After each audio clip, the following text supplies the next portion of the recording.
What's up guys, Jason Lamley here for episode number 103 of Welcome to Wroxham, and a change to today's scheduled episode. We're playing Huddersfield, not Luton, because the game got rearranged. So like, subscribe, ring the bell, and let's go see what we can do to Huddersfield.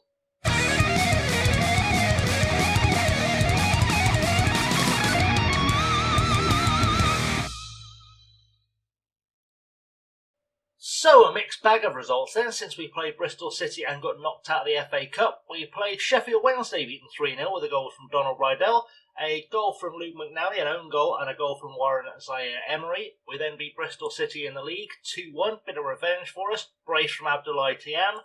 We then played Cardiff, a 1-1 draw with Zaire-Emery scoring. Abdoulaye Thiam got a brace in a derby game away at Ipswich Town, a 2-1 win. We then lost 2-0 to Blackburn Rovers, drew 2-2 with Derby County with Thiam and Zaire-Emery scoring again, and we've just beaten Preston 2-0 with goals from Seydou and Dow and Warren Zaire-Emery. Now there has been some transfer news, so let's go and cover that very quickly.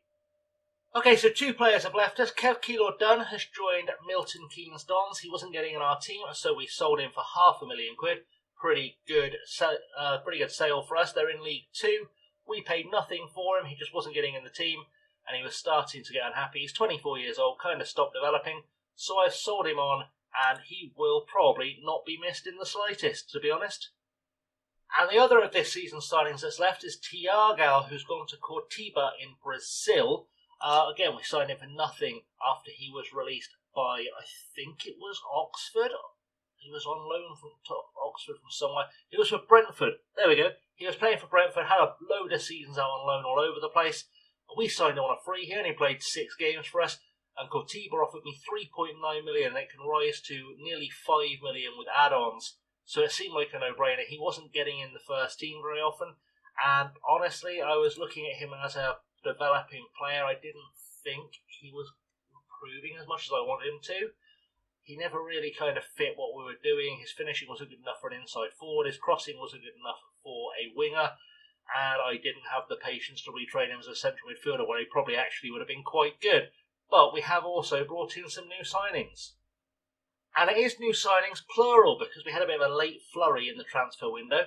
Jesus Galisteo has joined us from Real Madrid. I know it says Castilla, but it's still Real Madrid. £725,000 I paid for a player. They paid $3.6 million for. Centre-half, defensive midfielder, right back, right wing back. Only 23, so plenty of time, or say plenty of time, some time for him to develop. I think he will get there. We need to get his determination up, and he should hopefully turn into a decent player. He has got the potential, and potential to be a Premier League player, I think. It says leading championship player, but I think maybe there's a bit more potential in there than that. We'll soon find out. We're going to try him out and see what happens. We've also brought in Juanjo Fornals, another Spanish player, 21 years old, from Levante. He is a left-back, a centre-half, a defensive midfielder and an attacking midfielder in a weird, curiously Spanish combination of positionings. Can play with either foot. 425k is not too bad. He came through Levante's youth system. Hasn't actually played for their first team, but has played a few games in the Spanish second tier and has been, I guess, respectable in them. But again, looks like a player with room to improve. He does need to train a bit harder to get there, but I just have a feeling about him in terms of, well, I say I have a feeling about him. My scout said he was going to be really good, so we'll see how that shakes out. Hopefully he'll break into our first team at some point in the future. I also signed goalkeeper Nicolas Torres. He is a Colombian under-20 international, 21 years old. Still plenty of room to develop. He's with Atletico Nacional, or was with Atletico Nacional, and has been loaned back to them for the rest of the season to see how he gets on. No, he's not been loaned back. It's just a confusing order. I thought I'd loaned him back. I'm going to try and loan him out at some stage, probably next season. But I paid $1.5 million for him. There are a few add-ons as well in there, but nothing major. Has played 11 games for Atletico Nacional, though, which is pretty good in the top flight of Colombia. And who knows, maybe this will finally be the goalkeeper who develops into something special, because we've been trying to find that goalkeeper for some time, and I'm hoping this is the one. We also had a few good free transfer signings. One of them was Jason Gamboa. He is an American under-20 international, 19 years old, released by LA Galaxy after playing 57 league games for them. But for a central midfielder, he's pretty solid all round. We are using him primarily as a Masala, and we can see here as a Masala, he's actually pretty solid all round. Okay, his finishing needs a little bit of work, but 19 years old, plenty of time to develop. He's exempt from registration. He's made his debut off the bench in the last game, and I think he'll turn out to be okay. As I said, he's had a good couple of seasons for LA Galaxy, where he's looked good in the MLS. Hopefully that will translate to the Championship and beyond. Another freebie was Paraguayan striker and also midfielder Luis Metza, a 22-year-old who has played 12 times for Paraguay's first team. I think he's probably going to be more of a midfielder for us. He's a false nine by trade. He's not much of a finisher, which is a concern. Good composure in front of goal. We just need to really work on his finishing. Can play with both feet, so we'll see what happens with him. I signed him because, again, he was recommended by my scouts. Had 22 goals in Paraguay last season, so he can find the net. Although, safe to say, Paraguay is not the strongest league, and I believe he's not even playing in the top flight of Paraguay. But he is an international, so we'll see how he develops. We also signed Mohamed Yakini. He is a Nigerian under-20 or former under-20 international. He's 22 years old now. On a free from Ipswich, they released him. He's a midfielder and a striker.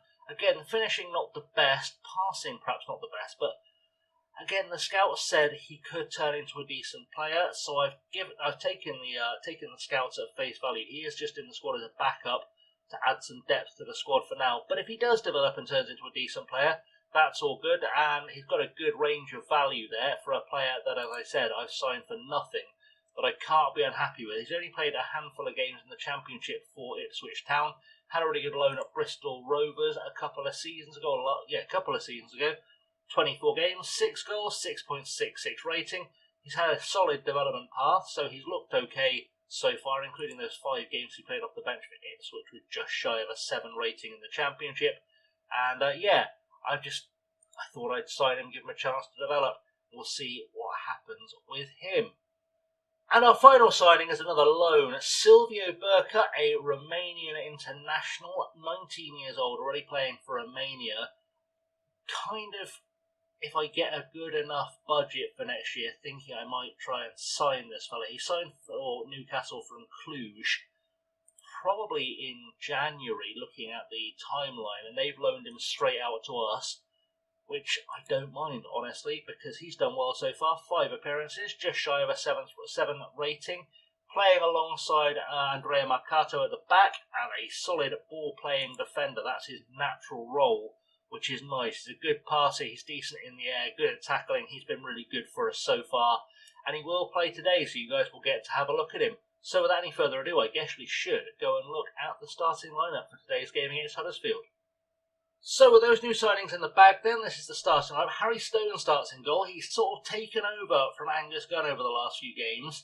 I saw Angus Gunn had started to decline, essentially, and decided to give Harry Stone a chance. They're about as good as each other now. Harry Stone, a bit younger, has some development potential left in him. So I thought we'd give him a go, give him a chance to develop, make him our first choice keeper, and sort of put Angus Gunn gently out to pasture. I think Harry Stone, if we do go up this season, we are still top of the table. I think Harry Stone will become our backup goalkeeper if I can find a suitable number 1 for the Premier League. Galeno starts at right back with Mercato and Marai as the rest of the back four. Zaire Emery, of course, is our defensive midfielder. Ivan Vega and Tariq Levy in the centre of midfield. Gamara on the right and Dow on the left. Tiam as the pressing forward. On the bench, Sands, Anderson, Clark, Gamboa, Christensen, Rydell and Phillips. So without any further ado, let's go and get this done. I'm hoping we can get a big win. Huddersfield have not been great recently and have a lot of injury problems. So in the dressing room, again, we're going to have to say media are giving you a lot of credit. Go put on a worthy display, because we've been saying that all season. The media have been giving us credit. I think largely because they underestimate just how good this team is, if I'm honest. But either way, we'll take it. Looking at the preview, there is one player you'll recognise from our pass on the bench. Micah Hamilton is still with Huddersfield. Has played a few games for them this season. We may well see him make an appearance off the bench. We are, of course, in our beautiful pink kit. which we've not seen on the channel in a while, if memory serves, but there we go, it's still there, still out there. Huddersfield are a 15th place team in the championship table, which, considering we are 4 points clear at the top, means we should be able to get a good result. We also have a game in hand because the Luton game was moved because of the FA Cup. They got into the 4th round and they've played Spurs, so they rearranged the game as Burkup picks up the ball. Early highlight, Vega to Zaire Emery. Ball out wide to Marai. Marai, one of the players I'd like to try and keep for next season if we go up, alongside the new centre-half Burkup, who's looked really good, as Garrett picks up the ball to Ibrahimovic, not Zlatan. I checked. Morgan to Mabaya, to Rogers, to Kasumu. Kasumu over the top looking for McNeil. And a great shot on goal from Charlie McNeil. Great finish. I thought he was offside. It has been ruled out for offside. That is exactly what I thought was going to happen. He looked like he was miles off when the ball went over. It wasn't just me. He was offside. And the lino has caught it, which is nice. And McNeil with a great finish. But unfortunately, no dice. Gamar puts a ball into the box. Morgan plays it back to Stelarczyk. Ball goes over the top. Marcato heads it on to Marai. Back to Marcato. To Vega. Vega to Burka. Our first chance to see him properly on the ball. Finds Galino. Galino with a great ball over the top looking for Tiam, who's through. And Abdoulaye Tiam was almost certainly not offside there. We have scored the first goal of the game. Galino gets the assist. And we are a goal up as we continue our charge to try and get ourselves to the Premier League, which ultimately is the goal today. Try and get, well, I say today, the goal for the season at this point is to try and get to the Premier League. We've come this far. I don't think we'll stay up, but I'm glad we've got far enough to at least make it to the Premier League. Brentford are playing today as well. I'm not sure how they're getting on in their game, but they are currently, I'm assuming, drawing or losing because we've built a points gap as Marai gets a throw in to Zaire Emery, passing to Ndao, who has a pop from range. Seydou Ndao feeling feisty today, it looks like, and hopefully he'll get on the score sheet because he started looking really good in the last few games. Like, he's always looked threatening, and that's what we need from him. So we've reached half-time then, and it's still 1-0. Ivan Vega picking up a booking, the only other major talking point of the first half. I think we're going to say well done on control and possession, because that's what we want. Everyone seems happy, so we'll leave it at that, not risk upsetting anyone, and we'll carry on with the second half. Right, that was Marai putting the ball back to Marcato, back to Marai, really sudden highlight this. Marcato, Marai again, back to Zaire Emery. Marcato to Marai, great interplay from Marcato and Marai that far up the pitch. To Zaire Emery, to Vega. Even Vega with a pop from range off the crossbar. Can't fault him for his confidence. Probably could have got a better end product from it, but can't fault him for his confidence in the slightest with that one. Free kick now for Huddersfield. I'm going to make some subs in a second. I've just sent Rydell on at left wing. I know I said I wasn't going to do it again, but Ndao was falling apart, and Zaire Emery with a great clearance there. Rainsford now with another chance to enter the box. Morgan to Williams, back to Morgan, who's being forced back towards his own goal. Truffert, and the highlight comes to end. I think I'm going to make some subs, replace all those booked players, just for safety purposes. Phillips now with a free kick, one of the subs that's come on to Levy, to Sands, another substitute who's taking the field. Gamboa also going to pick up the ball. He's just come on as well to replace Ivan Vega, just because of the booking, as Kamar sets up Abdoulaye Tiam. I was just thinking of taking Gamar off as our last substitute, but then he does that, and I can't do it to him. What a finish from Abdoulaye Tiam to put that one away. Gamar, excellent setup, beats his man, sees the run of Tiam. Tiam with the volley, puts it away. He was unhappy in the week because I turned down an offer of $800,000 for him from the Minnesota Timberwolves. I said I would accept nothing less than $100 million. Boy is undervaluing himself. I'm not undervaluing him. Great strike, great finish, great player. Love him to bits. Right, free kick now for Huddersfield. Rainsford puts it into the box. Garrett with a header. Stone doesn't get there. And I'm sort of regretting not having Angus Gunn in goal, because I feel like he'd have got to that. But Stone does need the experience to develop. I've sent on the last sub Christensen going on for Levy because Levy was looking tired.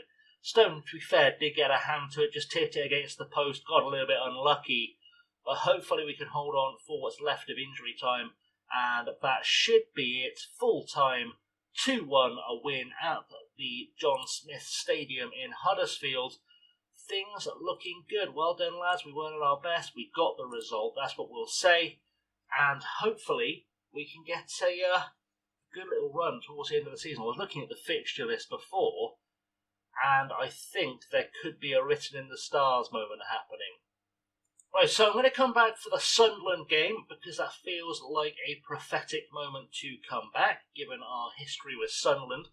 However, in the meantime, between then and now, we're playing Barnsley, who are 13th, Stoke, who are 18th, Burton, who are bottom, and Luton, who are 16th. Sunderland themselves in 8th are the biggest team of that run. So we might have extended our lead, which now stands at 7 points at the top of the championship. But also, I noticed this, if you look on the right-hand side of your screen, you'll see we're playing Norwich at Carrow Road 3 games from the end of the season. And it feels like it's written in the stars that that would be the place we would secure either promotion or the title. So just a feeling that we're about to get a bit of that FM is scripted moment coming up the line. If it looks like that's where it's going to happen, we'll come back for that one after the Sunderland game. So that might be Wednesday's game. It might be the West Brom game at the end of the season. We'll see what happens and how things shake out. Anyway, guys, thank you very much for watching. I have, as always, been Chasing Lamely. Do like, subscribe, ring the bell, leave the comment, share it with your friends, all that good stuff. Until next time, though, stay safe and have a good one.